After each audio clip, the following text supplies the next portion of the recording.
know what I just waved pencil, and welcome back to my channel. So today I am going to film a little bit of a how I lost 30 pounds video. I don't know how to title that other than that. So I'm just going to take you through how I lost my weight, kind of like some key tips that I have. But first, I just want to preface this saying that I am just your average person. I'm not a licensed dietitian or a certified trainer in any sort of way. So everything that I tell you is just from personal experience. What worked for me, it might not work for you, it might work for you. So just take everything with a grain of salt. Definitely if you're looking into going on any sort of specific diet or using any sort of specific exercise regime, do your research to find out if it's going to work for your body.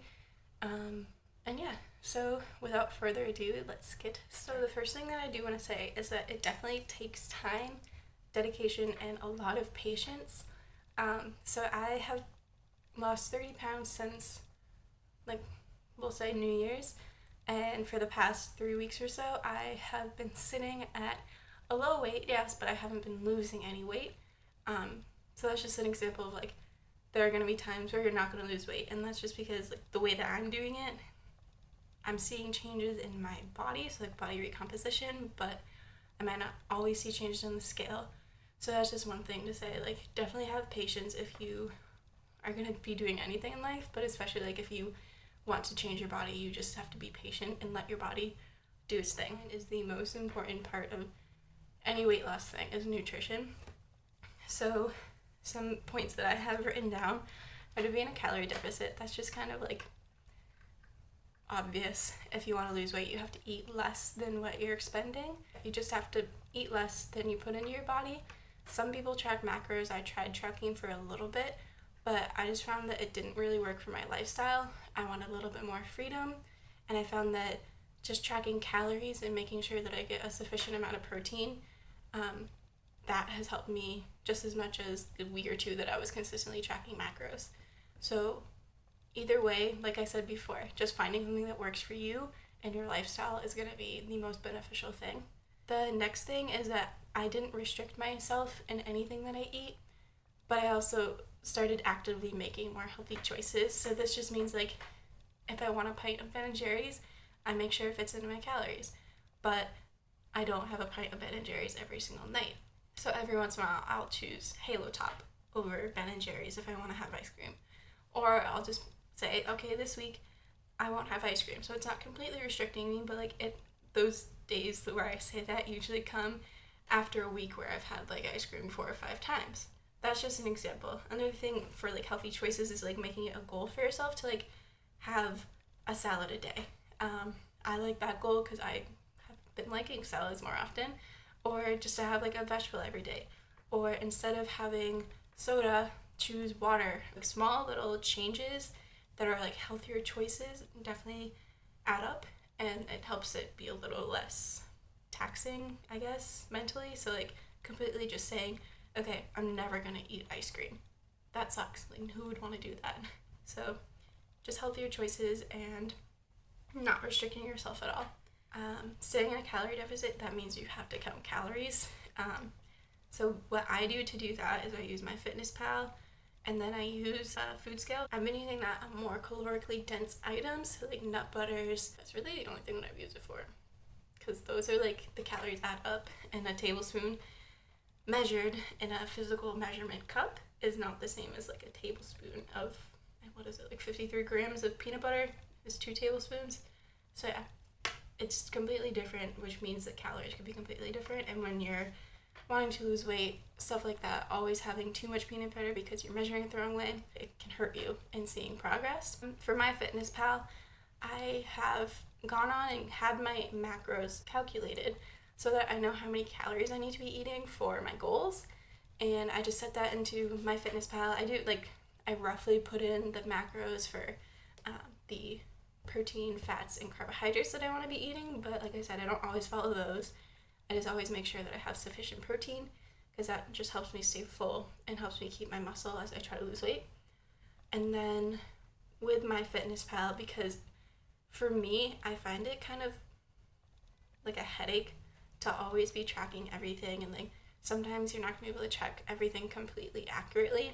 So there are days where I just won't track. I'll keep in mind what I know to be something. So for example, for breakfast, I know that the cup of yogurt that I have is around 100 calories.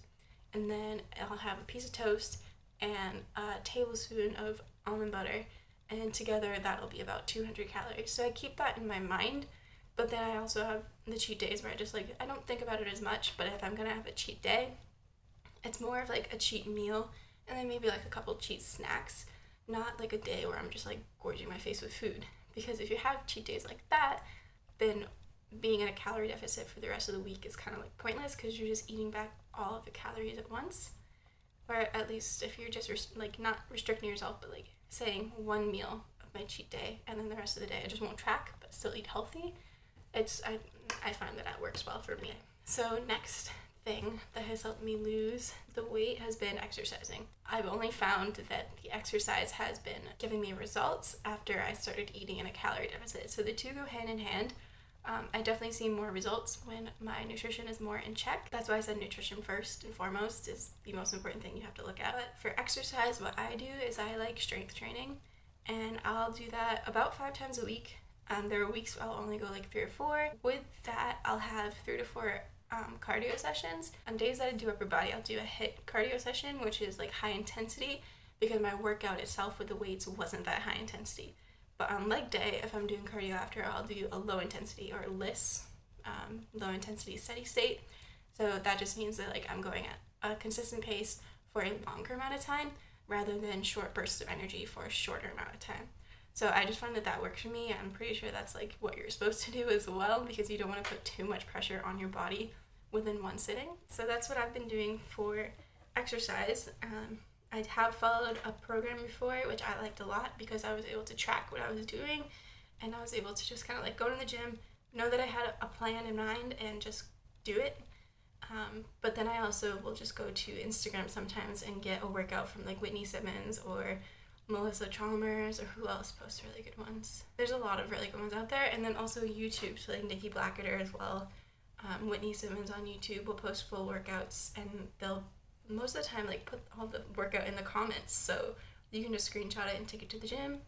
So it's really like just up to you to go out and find those resources. If you want something a little more, not just a YouTuber or an Instagrammer, you can go to websites like bodybuilding.com and find free workouts. I just find that like there's really no excuse to not work out if it's something that you want to do. And if you don't like strength training, then find something you do like to do. But I found that for my goals of losing weight and changing my body composition, weight training has been the most effective for me. So I found that increasing my water intake has helped a lot with not only like being more hydrated and seeing changes in my skin and just being more like, I don't know, I just look better when I drink more water. It also helps with like hunger. And if I'm hungry, I'll drink water first to see if I really am hungry or if I like was just dehydrated. So what I do is I try to drink 3 liters of water a day. I usually have, so I've got 2 right here, like liters of, these are both empty. I drank this last night and this morning. So I'll drink 3 of those a day on top of, I usually have like 2 blender bottles, so like this size at the gym, and then at meals I'll have a separate thing of water. So like I drink a lot of water, and I usually don't drink anything but water. That's just who I am. I've never really been a soda person. Every once in a while I'll have like an iced tea or something. But if you have issues drinking water, like sometimes there are days where I just like, I don't want to drink my water. It doesn't entice me at all. I'll throw BCAAs in, which aren't like completely necessary. They're a supplement, so that means you don't need it. But I just take it during my workout because I like drinking it. And then also like Crystal Light or like whatever additive that's like low sugar to your water that will help it easier to drink. Those are 2 good things. Having check-ins, so every month or so I'll take my body measurements, I'll take pictures, and I'll look at the scale. I look at the scale every week, but like I said at the beginning, like sometimes the scale doesn't move at all and it's completely frustrating. But if you're taking measurements of your body, like with a measuring tape, like I just have this measuring tape from a sewing kit, something like that, and then just measuring the key points, so like your arm, your waist, I do like my lower belly as well, your butt and your thighs, and that's enough to just see like if your body is actually changing when the scale isn't always moving. And then photos as well. Sometimes you don't realize that you're changing until you see a photo side by side of like today and 3 months ago. So that's another good thing to do, taking measurements, taking photos, looking at the scale, but like with a grain of salt. Those all help with like the patience aspect of losing weight. So they all show you that even if the scale's not moving, you are losing weight. And it's also like a cool thing to say, like, in the past 6 weeks, I've lost 17 inches or something like that.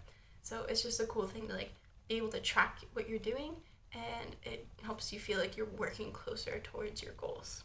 Speaking of goals, that's my next point.